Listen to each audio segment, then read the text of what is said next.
ಆರಿಫ್ ಅಲಿ ಖಾನ್ ಅವರು ನಾಡಿಸೋಜ ಅವರ ನಿಧನಕ್ಕೆ ಸಂತಾಪವನ್ನು ಸೂಚಿಸಿದ್ದಾರೆ. ಸಾಗರದವರೇ ಆದ ಆರಿಫ್ ಅಲಿ ಖಾನ್ ಅವರು ನಾಡಿಸೋಜ ಅವರೊಂದಿಗೆ ಒಡನಾಟವನ್ನು ಹೊಂದವರು. ಅವರೇನು ಹೇಳಿದ್ದಾರೆ ನೋಡೋಣ ಬನ್ನಿ. ನಾನು ಆರಿಫ್ ಅಲಿ ಖಾನ್ ಸಾಗರದಲ್ಲಿ ವಕಾಲತ್ ಮಾಡಿಕೊಂಡಿರೋದು ಎಲ್ರಿಗೂ ಗೊತ್ತಿರುವಂಥ ವಿಷಯ. ಈ ದಿನ ನಮ್ಮೆಲ್ಲರ ಪ್ರೀತಿಯ ನಾಡಿಸೋಜ ಅವರು ಇಲ್ಲ ಅಂತ ಹೇಳಲಿಕ್ಕೆ ತುಂಬ ನೋವಾಗುತ್ತೆ. ನಮಗೆ ಸಣ್ಣಕ್ಕಿದ್ದಾಗಿಂದ ಅವರ ಒಡನಾಟದಲ್ಲಿರುವಂಥವ್ರು. ನಾನು ಹೆಚ್ಚು ಕಡಿಮೆ ನನಗೆ 13 ಅಥವಾ 14ನೇ ವರ್ಷ ವಯಸ್ಸಿಂದ ನನಗೆ ಅವರ ಒಡನಾಟ, ಅವ್ರ ಕಾಂಟ್ಯಾಕ್ಟಲ್ಲಿದ್ದೀನಿ.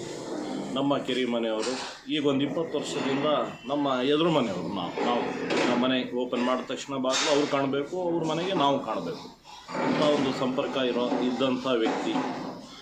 ಮೃದು ಸ್ವಭಾವದವರು, ಯಾವುದೇ ವಿಷಯದಲ್ಲೂ ಕೂಡ ಅಗಾಧವಾದ ಜ್ಞಾನ ಇತ್ತು ಅವರಿಗೆ.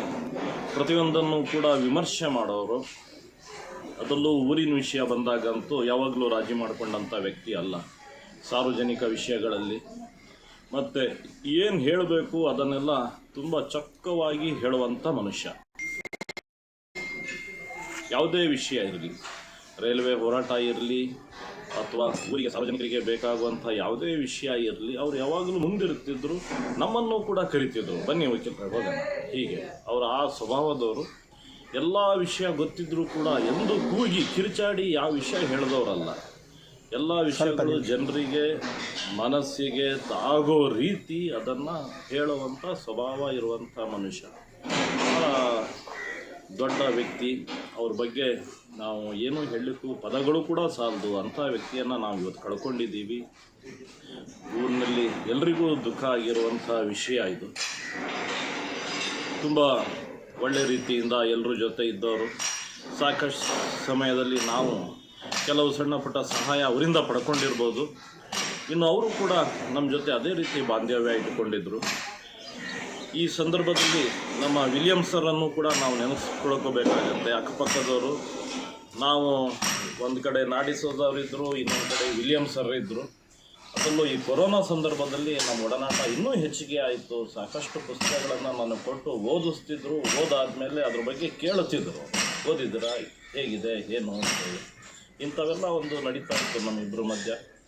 ಆದರೂ ತುಂಬ ಕ್ಲೋಸಾಗಿ ಹತ್ತಿರದಲ್ಲಿ ಮಾತಾಡ್ಲಿಕ್ಕೆ ಆಗ್ತಿರಲಿಲ್ಲ. ವಯಸ್ಸಿನ ಅಂತರ ಭಾಳ ಇದ್ದಿದ್ದರಿಂದ ಮೊದಲಿಂದನೂ ನಾವು ಡಿಸೋಜ ಅಂಕಲ್ ಅಂತಿದ್ವಿ ಹೊರತು ಡಿಸೋಜ ಅಂತಲೂ ಎಂದೂ ನಾವು ಕರೆದಿಲ್ಲ, ಮನೆಯಲ್ಲೂ ಕರೆದಿಲ್ಲ. ಅಥವಾ ಊರಿನ ಪ್ರೀತಿ ಹೆಸರು ನಾಡಿ, ಅದು ನಾವು ಕರೆದಿಲ್ಲ. ನಮಗೆ ಯಾವಾಗಲೂ ಅವ್ರು ಡಿಸೋಜ ಅಂಕಲ್. ಮುಂದೂ ಕೂಡ ಅವರು ಪ್ರಪಂಚದಲ್ಲಿ ಇಲ್ಲದೇ ಇದ್ದರೂ ಕೂಡ ಡಿಸೋಜ ಅಂಕಲ್ ಆಗಿ ನಮ್ಮ ಅವರ ಒಂದು ರಿಲೇಷನ್ಶಿಪ್ ಅವ್ರ ಫ್ಯಾಮಿಲಿ ಜೊತೆ ಮುಂದುವರಿಯುತ್ತೆ. ವಿಶೇಷವಾಗಿ ಅವರ ಮನೆಯವರು ಕೂಡ, ಅವರು ಕೂಡ ನಮಗೆಲ್ಲರಿಗೂ ಭಾಳ ಪ್ರೀತಿಯಿಂದ ನಮ್ಮನ್ನು ನೋಡ್ಕೊಂಡವರು. ಅವರು ಪ್ರತಿಯೊಂದು ನಮ್ಮ ಆಗು ಹೋಗುಗಳ ಬಗ್ಗೆ, ನಮ್ಮ ಮನೆಯಲ್ಲಿ ಏನೇ ವಿಷಯ ಇರಲಿ ಮೊದಲು ಓಡಿ ಬರ್ತಿದ್ದಿದ್ದೇ ಅವ್ರ ಮನೆಯವರು, ಆಮೇಲೆ ಬಾಕಿಯವರಲ್ಲ. ಮತ್ತು ನಮ್ಮ ಈ ನೆಹರು ನಗರ 2ನೇ ತಿರುವಿಗೆ ಅವ್ರ ಮನೆಯವರೇ ಸ್ವಲ್ಪ ಲೀಡ್ರು.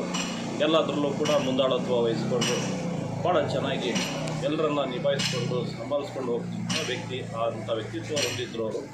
ಸೊ ಇವ್ರ ಬಗ್ಗೆ ನಾವು ಇಂಥ ಒಂದು ಮಾತುಗಳನ್ನು ಹೇಳ್ಬೋದು ಹೊರತು ಬಾಕಿ ವಿಷಯಗಳು ಎಲ್ರಿಗೂ ತಿಳಿದಿರುವಂಥ ವಿಷಯಗಳು, ಅವರ ಬರಹದ ಬಗ್ಗೆ ಇರಲಿ, ಅವರ ಯಾವ ಕಥೆಗಳು ಬರೆದಿದ್ದಾರೆ, ಕಾದಂಬರಿಗಳು ಬರೆದಿದ್ದಾರೆ, ಪುಸ್ತಕಗಳು ಎಷ್ಟು ಪಬ್ಲಿಷ್ ಆಗಿದೆ, ಆ ವ್ಯಕ್ತಿತ್ವ ಎಂಥದ್ದು ಅಂತ ನಾವು ಪುನಃ ಹೇಳುವಂಥದ್ದು ಏನೂ ಇಲ್ಲ ಇಲ್ಲಿ. ಎಲ್ರಿಗೂ ಇಡೀ ನಮ್ಮ ರಾಜ್ಯಕ್ಕೆ